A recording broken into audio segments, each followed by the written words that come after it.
ছাত্র শিবিরকে একটা ভয়ঙ্কর কিছু মনে করতো, কিন্তু 5 আগস্টের পর আমরা ছাত্র শিবিরকে নতুন ছাত্র শিবির দেখছি। আসলে ছাত্র শিবির এত ভালো হয়ে গেল কি করে বিষয়টা? ছাত্র শিবির আজ সবসময় ভালো ছিল। ছাত্র শিবিরকে মিডিয়া ফ্রেমিং করা হয়েছে দীর্ঘ সময় ধরে। ছাত্র শিবির 90-এর দশকে যত ছাত্র সংসদ নির্বাচন হয়েছিল, কলেজ আর বিশ্ববিদ্যালয়গুলোতে আপনারা খোঁজ নিয়ে দেখবেন, সেখানে ছাত্র শিবির বিজয় অর্জন করেছিল। তো কি কারণে করেছিল? তখনও ছাত্র শিবির ভালো ছিল, তাহলে মাঝখানে ভালো ছিল না, কারণ কাজ করতে দেয়নি, মিডিয়ার কাছে আমাদের যেতে দেয়নি, আমাদের কর্মসূচিগুলো যা পালন করেছে মিডিয়ায় আনতে দেয়নি। আমাদেরকে যখন কোনো তালিম থেকে ধরে নিয়ে যাওয়া হতো, জঙ্গি মামলা দিয়ে দেওয়া হতো, মিছিল থেকে, অধিকার আদায়ের মিছিল থেকে আমাদেরকে গ্রেপ্তার করা হতো, আমাদেরকে বলতো আমরা রাষ্ট্রবিরোধী কার্যক্রমে লিপ্ত। এভাবে করে জাতির সামনে মিডিয়া ফ্রেমিং করে আমাদেরকে উপস্থাপন করা হয়েছে। আজ ইসলামী ছাত্র শিবিরের কর্মসূচি 1977 সালে যেমন ছিল এখনো তেমনই আছে। আমরা কোনো নতুন কিছুই করছি না, একই কাজের ধারাবাহিকতাই আমরা বজায় রাখছি। শিক্ষার্থীরা আমাদের কাজগুলো অ্যাপ্রিসিয়েট করছে, আমাদের সাথে শিক্ষার্থীরা ছিল, আমাদের সাথে শিক্ষার্থীরা আস্থা রাখছে। ইনশাআল্লাহ তারা আমাদের পক্ষে থাকবে।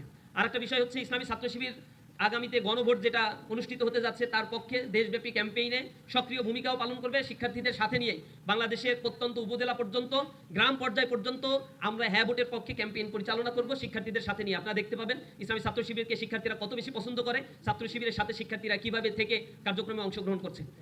তাদের দলের অনেক হাইওয়েট নেতা যাদের দ্বৈত নাগরিকত্বের কারণে নির্বাচন করতে পারছে না, তার শুনানি চলছে। এতে একটা প্রেশার ক্রিয়েট করার জন্য নির্বাচন কমিশনের সামনে তারা দিনব্যাপী অবস্থান নিয়েছে।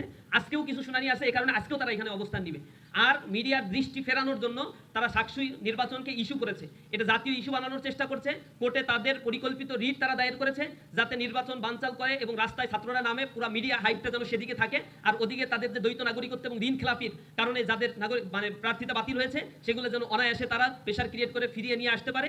এই চক্রান্তেই তারা ডাবল স্ট্যান্ডার্ড গেম খেলছে। তারা লোকাল লেভেলের ছাত্র সংসদ নির্বাচনে সাকসুর অবস্থান কখনোই বিশ্লেষণে নেয় নাই, ওইখানে কোনো ধরনের থ্রেট আছে কিনা তা কখনো বিবেচনা করে নাই, প্রশাসনের অবস্থান কি তা বিবেচনা করে নাই, তারা তাদের প্যানেলের সাথেও বিন্দুমাত্র আলোচনা করেনি। কোনো ধরনের প্রতারণায় 20 দিন ধরে ছাত্রদল শাহজালাল বিজ্ঞান প্রযুক্তিতে অংশগ্রহণ করে নাই। তার মানে এটা তাদের ইন্টেনশনালি, ইচ্ছাকৃতভাবে তারা এই পরিকল্পনা করেছে শেষ সময় এসে রিটের মাধ্যমে তারা আদালতকে ব্যবহার করে এই নির্বাচনকে বানচাল করবে। এই কারণে তারা কোনো ধরনের প্রতারণায় অংশগ্রহণ করে নাই। এগুলো তাদের স্পষ্ট ছাত্রদের সাথে তামাশা করার শামিল। সারা বাংলাদেশ ব্যাপী আজকে ছাত্ররা তাদেরকে বিনা কারণে বয়কট করে নাই, তাদের এই কর্মকাণ্ডের কারণেই তারা সারা বাংলাদেশের সকল শিক্ষা প্রতিষ্ঠান থেকে তারা বয়কট হয়েছে।